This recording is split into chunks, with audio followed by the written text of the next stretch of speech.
एक चीज़ इमोशंस जो मेरी ज़िंदगी से जुड़ा है वो मैं इस वीडियो में आपके साथ साझा करके चलूँगा। पिताजी का जब ट्रीटमेंट चल रहा था तो हम सब लोग इतना परेशान थे, मेंटली इतना सब लोग परेशान थे कि मन करता था कि यार इससे जीने से अच्छा है कि भाई मर ही जाए। इतना इतना पैनिक था, पैसों का मैनेजमेंट नहीं हो रहा था और मेंटल इश्यू सबके ऐसे हो रखे थे कि किसको कुछ समझ में नहीं आ रहा है भाई क्या करें, भगवान के पीछे भागे हैं। चीज़ों को कुछ समझ में नहीं आ रहा था, कैसे बात करें, किससे पूछे, क्या करें। तो एक किस्सा मैं अपनी ज़िंदगी से जुड़े हुए आप लोग के साथ साझा कर रहा हूँ क्योंकि यूट्यूब का ज़माना है और आप कैसी चीज़ों से फेस करते हो तो वो चीज़ मैं थोड़ा सा बताना चाहूँगा। मेरे बड़े भाई साहब जिनकी शादी के समय एकदम मेन मोमेंटम टाइम पे पिताजी के कीमो लग रहे थे। एक कीमो तो इवन ऐसा हुआ कि हम तीनों ने अपने अपने काम में बिजी थे, वो वहाँ थे, मैं कहीं कहाँ गया हुआ था, मैं अपने दोस्त की शादी में गया हुआ था उस समय। तो किसी और को बोल करके कीमो लगवाया। तो इर्रेस्पॉन्सिबिलिटी वाला पॉइंट रखूँगा कहीं न कहीं और मेंटल इश्यू, फॉर्मेलिटीज़ ये सब भी यहाँ पर चीज़ें होती है, तो मैं थोड़ा-सा रखूँगा। तो मैंने कैसी सिचुएशन फेस की, मैं उस समय किन चीज़ों को लेकर बर्डन लेकर घूम रहा था, तो वो मैं यहाँ एक्सप्लेन करने की कोशिश करूँगा in this video, in from my journey, अपनी जर्नी के दौरान। तो बहुत पैनिक रहा। फिर बड़े भाई साहब की शादी थी, मेन रात्रि जोगा का टाइम था, तो दोनों भाई 5-7 दिन पहले ही वहाँ पे एंजॉय कर रहे थे या सेलिब्रेट कर रहे थे या सपोर्ट कर रहे थे, जो भी है, या फॉर्मेलिटीज़ कह दो या कुछ भी बोलो, आप वर्ड यूज़ करो। तो ताकि बड़े भाई को या उनकी फैमिली को ना लगे कि भाई उनकी खुशी में कोई शामिल नहीं हुआ है। मेरा कोरोना काल के बाद में किसी की खुशी में शामिल होने से पूरा मन ही एकदम डिस्ट्रैक्ट हो गया कि भाई कोई कोई इवेंट है, कोई ऑर्गेनाइजेशंस या कुछ है तो वहाँ एंजॉय करना, सेलिब्रेट करना वो मुझसे होता नहीं था एज ए नेचुरली। मेरा माइंड सेट, मेरा जो एक सिस्टम है ऐसा ही बन गया था। अब शादी अटेंड करते वहाँ तो खुशी का माहौल होता है, सबको खुश रखना, सबके साथ घुल मिल कर रहना।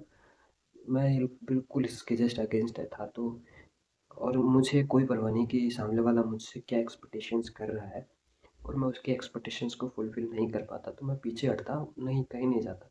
तो डैड ने कहा कि यार, डैड और मैं दोनों घर पे थे, यानी मैं और मेरे पापा यहीं थे इसी कमरे में, या पापा बाहर बैठे थे। तो मम्मी, दोनों भाई दोनों वहाँ पे थे, बीकानेर। तो मैं राती जो था ऐसा कुछ नहीं था, वो पूरी तरह थके हुए थे, उनको कुछ भी चाहिए था तो मैं उनके सपोर्ट के लिए उनके पास था। तो उन्होंने मुझे बोला कि राती जो तू जा, तो चला जा मुझे छोड़ के, मैं मुझे कुछ नहीं होगा और मैं बैठा हूँ रह। मेरा था कि मैं एक पल के लिए भी अपने फादर साहब को ना छोड़ूं, और मुझे अच्छा भी नहीं लग रहा था क्योंकि पता नहीं उन्होंने उनको ऐसा लगा कि यार ये बेचारा, ये अकेला है यहाँ पे, एंजॉय नहीं कर रहा, मेरे पास बैठा हुआ है। तो आई डोंट थिंक सो कि वो मोमेंट, वो पल मैं यहाँ कैद करना चाहूँगा। I am sorry. तो थैंक यू।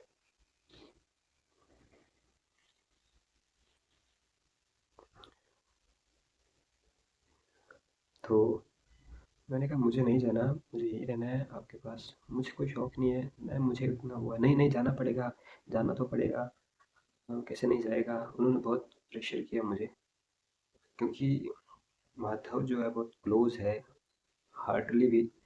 तो और उस समय सेलिब्रेट करने की वो खुशी अंदर से, एक्चुअल में वो जो चीज़ें फेस कर रहा था ना मैं, कीमो लगाना और हर चीज़ें, अकेला रहना, जो भी था, आई डोंट थिंक सो क्या था, आई डोंट थिंक सो ऐसा ऐसा किसी को परमात्मा ने ऐसी सिचुएशंस, ऐसे टफ टास्क और पैनिक में।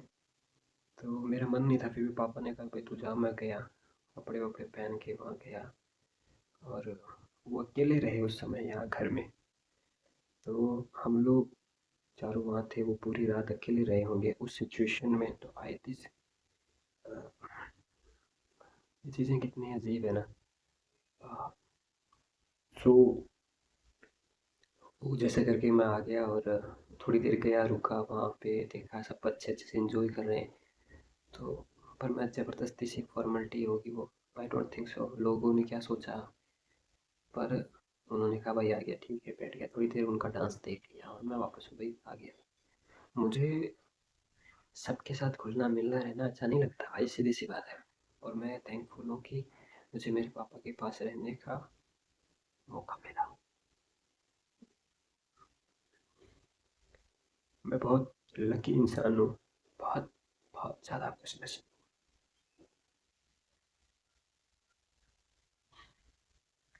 मुझे उनका सहारा बनने का मौका मिला।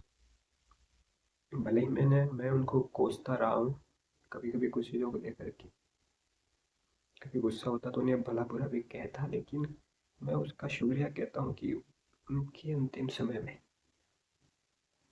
मैं रहा। पता नहीं कैसे, मैं मुझे भी लगता था कि मैं छोड़कर भाग जाऊंगा, मुझे नहीं करना ये सब, मुझसे नहीं होता। एक ज़िंदगी मिली है, एक ज़िंदगी में मज़े करने होते हैं, एंजॉय करना होता है, अपनी ज़िंदगी बनानी होती है।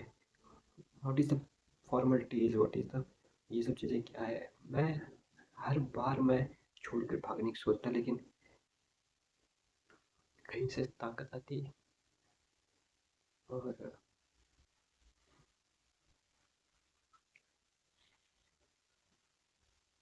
और मैं बस चीज़ें क्रिएट सपोर्ट करके चल रहा था। Thank you so much. And in this journey की यार, थैंक यू, उस पल के लिए शुक्रिया मैं कहना चाहूँगा। तो ये थोड़ा सा मोमेंट है।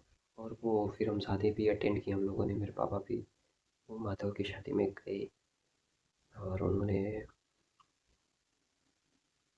वो सब चीज़ें साथ में एंजॉय की। बस I just feel like happy कि मैं पूरे समय उनके साथ रहा, उनके टाइम में।